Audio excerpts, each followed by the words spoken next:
और सीजीआई गवई साहब ही वो साहब हैं जिन्हें प्रोटोकॉल मिलने के बाद भी मुंबई से धुतकार दिया गया। और अब सीजीआई साहब इस बयान को देकर अगर ये चाहते हैं कि इस बयान से अनुसूचित जाति के लोग उनके पक्ष में खड़े हो जाएंगे, तो यकीन मानिए मैं कुछ भी नहीं भूला हूं सीजीआई के उन शब्दों को जिन शब्दों के कारण पूरे भारत के शेड्यूल कास्ट का जो है भावनाएं भी आहत हुई हैं। तो मैं खुल के कहता हूं, मैं जो सीजीआई गवई साहब के किसी भी फैसले से संतुष्ट नहीं हूं और ना इस बयान से संतुष्ट। इस बयान से क्या शेड्यूल कास्ट को कुछ फायदा है?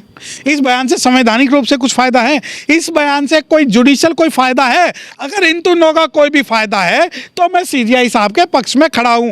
परंतु सीजीआई साहब अगर ये सोचते हैं कि तुष्टीकरण की नीति करके पूरे भारत के शेड्यूल कास्ट के बयान के साथ में खड़े हो जाएंगे, तो मैं व्यक्तिगत तौर पर बता रहा हूं कि नहीं होंगे। ना देखिए मेरी बात सुनिए, हिंदुओं की आस्था हो या मुसलमानों की आस्था हो या शेड्यूल कास्ट की आस्था हो, जब हमारी शेड्यूल कास्ट की आस्थाओं पर चोट आती है, जब कोई नहीं जागता, आज उनकी आस्थाओं पर चोट हो गई तो चोट हो गई, परंतु ये किस समय पर की गई है?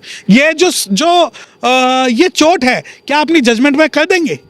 क्या सीजीआई साहब ये डिक्लेयर कर देंगे कि जो बौद्ध विहारों पे जो कब्जा किया हुआ है उसको फ्री कराएंगे? क्या बोल देंगे? क्या सीजीआई साहब ये कह देंगे कि जितने भी भारत के अंदर पुरातत्व के जो बुद्धिस्ट मंदिर है जिन पर कब्जा किया गया उन्हें हम वापस लेंगे? तो अगर सीजीआई बोल देता तो यकीन मानिए उनके पक्ष में सबसे पहले नीला झंडा और पंचशील का झंडा लेकर खड़ा होने वाला सुप्रीम कोर्ट में मैं होता और हमारे जो समाज के लोग कहते। परंतु ऐसा नहीं है कि आप कोई भी बयान देंगे तो हम आपके साथ खड़े हो जाएंगे। मैं तो कॉन्स्टिट्यूशनली एक बात कहता हूं कि आपको जो भी बोलना आप अपनी जजमेंट में लिखिए। आप उस जजमेंट का मुझे रेफरेंस बताइए कि किस रेफरेंस में आप किसी के ऊपर जो टीका टिप्पणी कर रहे हैं। तो इस प्रकार की टीका टिप्पणी जो है वो संवैधानिक रूप से मान्य नहीं है और मैं संविधान को मानने वाला व्यक्ति हूं, तो मैं इस समर्थन में नहीं हूं।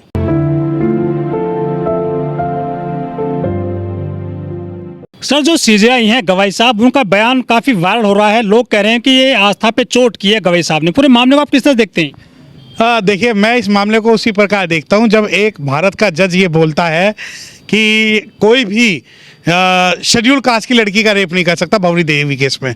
मैं इस बयान को उसी प्रकार देखता हूं जिस प्रकार कुछ हाईकोर्ट जज बोलते हैं कि जो मोरनी है वो मोर के आंसुओं से गर्भवती हो जाती है, है ना। हाँ, और बहुत सारे जो जज हैं जो कहते हैं कि भारत जो है वो बहुसंख्यक के हिसाब से चलना चाहिए। तो मैं इस बयान को उसी प्रकार देख रहा हूँ। लेकिन मैं एक बात बिल्कुल स्पष्ट और क्लियर कर देना चाहता हूँ कि मैं सीजीआई गवई के इस बयान का बिल्कुल भी समर्थन नहीं कर रहा हूँ।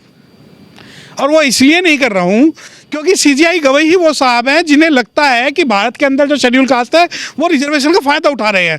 सीजीआई साहब ही वो व्यक्ति हैं जिन्हें ये लगता है कि भारत के अंदर रिजर्वेशन जो बाबा साहब ने जो संविधान के प्रावधान बनाए वो ठीक नहीं किए। अब मुझे एक बात बताएं, आप एक संवैधानिक पद पे हैं, मैं बिल्कुल एक क्लियर स्पष्ट बात कहता हूँ।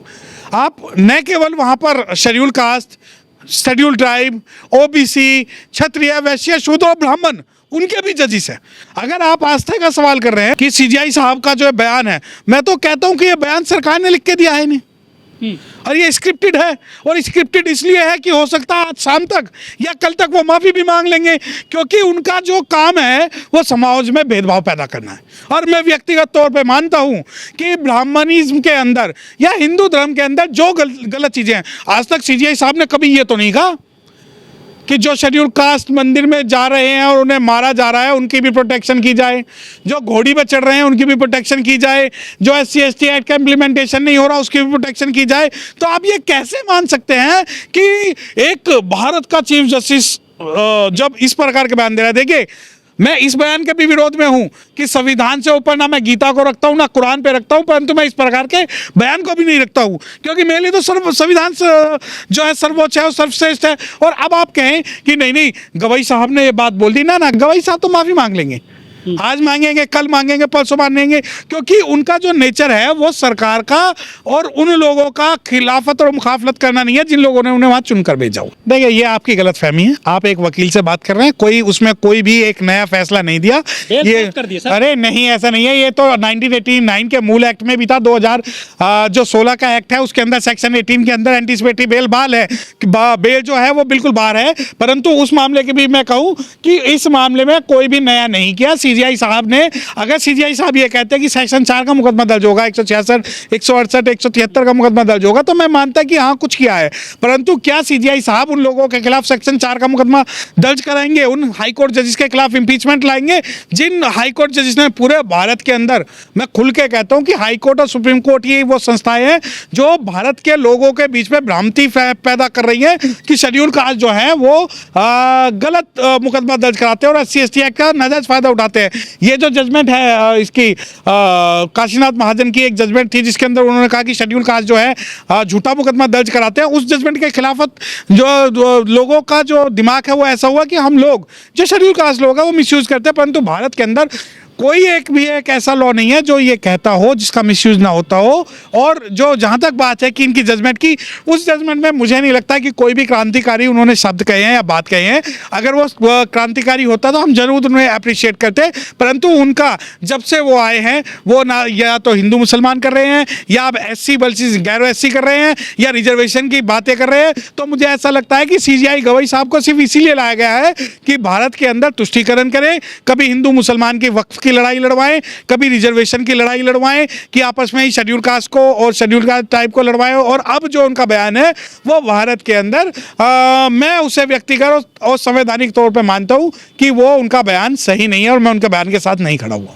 अब से पहले उन्होंने एक डिसीजन और दिया था क्रीमी लेयर, SC में क्रीमी लेयर, उसके पक्ष में खड़े थे वो। नहीं, मैं वही तो बताऊं, उन्होंने SCO में क्रीमी लेयर की बात कही। उन्होंने तो ये कहा कि शेड्यूल कास्ट की कुछ जातियां जो है वो सारा का सारा जो बेनिफिट्स है वो खा रही है, जो बिल्कुल सही बात नहीं है।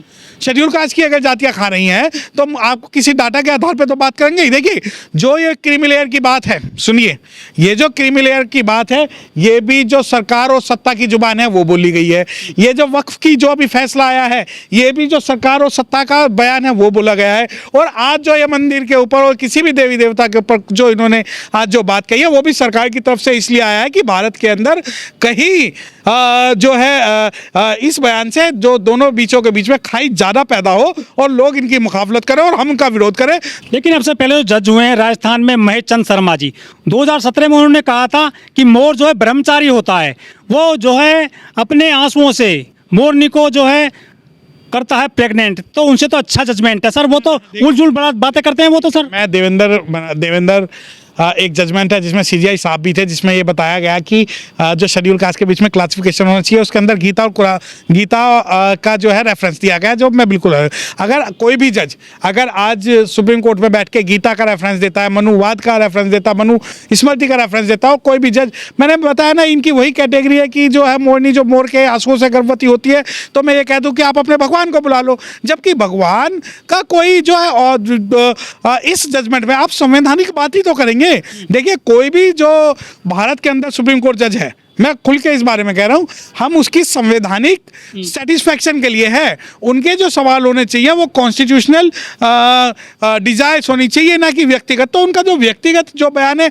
ये तो कल को जाके और किसी मंदिर में जाके मत्था भी टेक देंगे, क्योंकि ऐसा नहीं है। लेकिन आस्था से खिलवाड़ करे सर ऐसा बयान दे करके। हाँ, देखिए, आप मुझे ये बताएं कि पहली बात, ये डिसीजन है या फिर ये हमला है आस्थाओं पर? ये जो है अपनी जो खोई हुई साख बचाने का एक प्रयत्न है कि जो अनुसूचित जाति के जो समाज के लोग हैं वो इन्हें एक अच्छे जज के रूप में जाने, तो उसे बचाने का एक प्रपंच मात्र है और उसके अलावा कुछ भी नहीं है। लेकिन गोगोई साहब ने डिसीजन दिया था राम मंदिर को लेकर, वो एक लकीर लंबी खींची उन्होंने, और ये मौखिक बयान दे रहे हैं केवल धर्म को लेकर। मैंने ये क्या बताया कि आप कोई भी जो बयान है, देखिए, ना तो मैं जो राम मंदिर और बाबरी मस्जिद का मुद्दा है उसमें भी मैं CGI या सुप्रीम कोर्ट के फैसले से सहमत नहीं हूं, मैं आपको ये बात बता दूं। परंतु मैं ये भी बता रहा हूं कि आपको अगर कुछ भी कहना है, आप बुद्धिस्ट टेम्पल्स के बारे में कीजिए, आप टेम्पल्स के बारे में कीजिए, आप उसका आर्कियोलॉजिकल सर्वे से रिपोर्ट मांगिए, आप डिक्लेयर कर दिए कि क्या है कि ये बुद्धिस्ट टेम्पल है या हिंदू टेम्पल है। परंतु इस प्रकार के कटाक्ष जो कि जुडिशियल वैल्यू नहीं रखते, उन सभी जुडिशियल वैल्यू के बिना के कटाक्ष को हम मान्य नहीं कर सकते।